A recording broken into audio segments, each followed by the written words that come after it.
So hi everyone, welcome back to my YouTube channel. तो କିଛି ନାହିଁ ଆଜି ନର୍ମାଲି ମୁଁ ରେଡି ହେଇଯାଇଛି କମ୍ପ୍ୟୁଟର ଯିବା ପାଇଁ। ତ ଆଜି ମୋ କଲେଜ କ୍ଲାସ୍ ଓଭର ଅଛି ତ ସେଥିଲାଗି ମୁଁ ଓଭରାଲି ରେଡି ହେଇଯାଇଛି। ଦେଖନ୍ତୁ ଦିସ୍ ମାଇ ଓଭରାଲି ରେଡି ହେଇଯାଇଛି, ମେକଅପ୍ ନେଇଯାଇଛି ବାସ୍ ହାଲକା ଫୁଲକା କିଛି।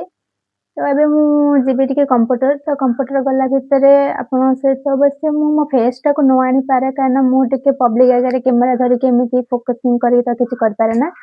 ତ ସେଥିଲାଗି ବାସ୍ ମୁଁ ଆଣିପାରିବିନି ମୋ ଫେସ୍‌ଟା, ବଟ୍ ଭିଡିଓ କିଛି ଆପଣଙ୍କ ପାଖରେ ସେୟାର ମୁଁ କରିପାରିବି। କାରଣ ତା ଭିତରେ ବି ଆମର ଟିକେ ମାର୍କେଟ ଯିବା ପାଇଁ ବି ପ୍ଲାନିଂ ଅଛି।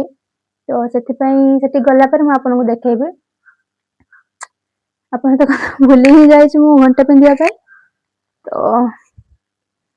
ଘଣ୍ଟା ଟିକେ ପିନ୍ଧିଦେବି ବାସ୍ ମୋର ଏତିକି ଓଭର ହେଇଗଲା। ତ ଏବେ ଆମେ ଯିବା ସେଠିକି ଗଲା ପରେ ମୁଁ ଆପଣଙ୍କୁ କିଛି ମୋର ଭିଡିଓଟା ସେୟାର କରିବି। ସୋ ମୁଁ ଆସିକି ପହଞ୍ଚି ଯାଇଥିଲି କମ୍ପ୍ୟୁଟର କ୍ଲାସ୍‌ରେ। ତ ଏଠି ଆମେ କମ୍ପ୍ୟୁଟର ଶିଖୁଥିଲୁ। ତ ଆମେ 3 ଜଣ ବସିଯାଇଛୁ। ନର୍ମାଲି ଆହୁରି ପିଲା ମଧ୍ୟ ସେପଟରେ ଅଛନ୍ତି।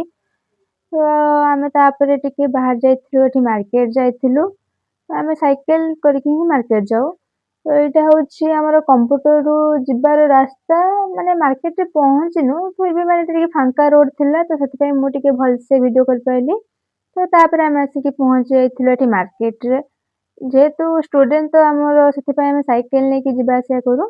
ତ ମୁଁ ତାପରେ ମୋର ଟିକେ କାମ ଥିଲା ପୋଷ୍ଟାଲରେ କିଛି, ତ ସେଠି ମୁଁ ବସି ଯାଇଥିଲି ଆଉ ଯେହେତୁ କାମ ଥିଲା ମୁଁ ଆଉ କିଛି କହିପାରିନଥିଲି କାରଣ ସେଠି ବହୁତ ସାଇଲେଣ୍ଟ ଥିଲା ପରିବେଶଟା।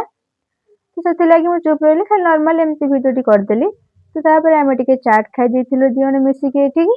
ତ ଖାଇଦେଇକି ତାପରେ ଆମେ ଯାଇଥିଲୁ କସ୍ମେଟିକ୍ କିଣିବା ପାଇଁ, କିଛି ଆମର କିଛି କିଣିବାର ଥିଲା ନା ସେଥିଥିଲାଗି। ତ ସେଠି ଗୋଟେ କ୍ୟୁଟି ଦେଖାହେଲା ଆମ ସହିତ। ତ ଦେଖିପାରୁଥିବେ ଇଏ ହିଁ ସେ କ୍ୟୁଟିଟି। ଆଚ୍ଛା ମୋ ଭିଡିଓ ତ ଆପଣମାନଙ୍କୁ କେମିତି ଲାଗିଲା ମତେ ନିଶ୍ଚୟ କମେଣ୍ଟରେ ଜଣାଇବେ। ରହୁଛି। Bye bye. Thank you for